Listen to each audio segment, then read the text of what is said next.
ನಮಸ್ಕಾರಗಳು. ನಾನು ಸರ್ಕಾರಕ್ಕೆ ವಿನಂತಿಸಿಕೊಳ್ಳುವುದೇನೆಂದರೆ ತೃತೀಯ ಭಾಷೆಗೆ ಗ್ರೇಡ್ ಬದಲಾಗಿ ಅಂಕ ನೀಡುವುದು ನಮಗೆ ನೋವನ್ನುಂಟು ಮಾಡಿದೆ. ತೃತೀಯ ಭಾಷೆ ಹಿಂದಿ ಕಲಿಯಲು ಬಹಳ ಸುಲಭವಾದ ವಿಷಯ ಹಾಗೂ ಸ್ಕೋರಿಂಗ್ ವಿಷಯವಾಗಿದ್ದು ನಮ್ಮ ಅಂತಿಮ ಫಲಿತಾಂಶಕ್ಕೆ ಸಹಾಯವಾಗಿದೆ. ಆದ್ದರಿಂದ ದಯಾಳುಗಳಾದ ತಾವು ನಮ್ಮ ವಿನಂತಿಯನ್ನು ಸ್ವೀಕರಿಸಿ ಗ್ರೇಡ್ ಬದಲಾಗಿ ಅಂಕಗಳನ್ನು ನೀಡಿರಿ ಎಂದು ಕೇಳಿಕೊಳ್ಳುತ್ತೇನೆ. ನನ್ನ ಹೆಸರು ತನುಷ್ಕಾ ವಸಂತ ರತ್ನಪೋಳ್. ನಾನು 9th ತರಗತಿಯಲ್ಲಿ ಓದುತ್ತಿದ್ದೆ. ಬೇಡ ಬೇಡ ಜೋರತ್ತು ಬೇಕೇ ಬೇಕು ಬೇಡ ಬೇಡ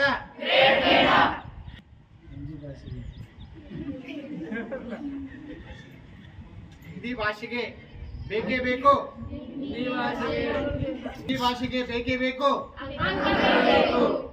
ಹಿಂದಿ ಭಾಷೆಗೆ ಬೇಡ ಬೇಡ ಹಿಂದಿ ಭಾಷೆಗೆ ಬೇಕು ಬೇಕು ಹಿಂದಿ ಭಾಷೆಗೆ ಬೇಡ ಬೇಡ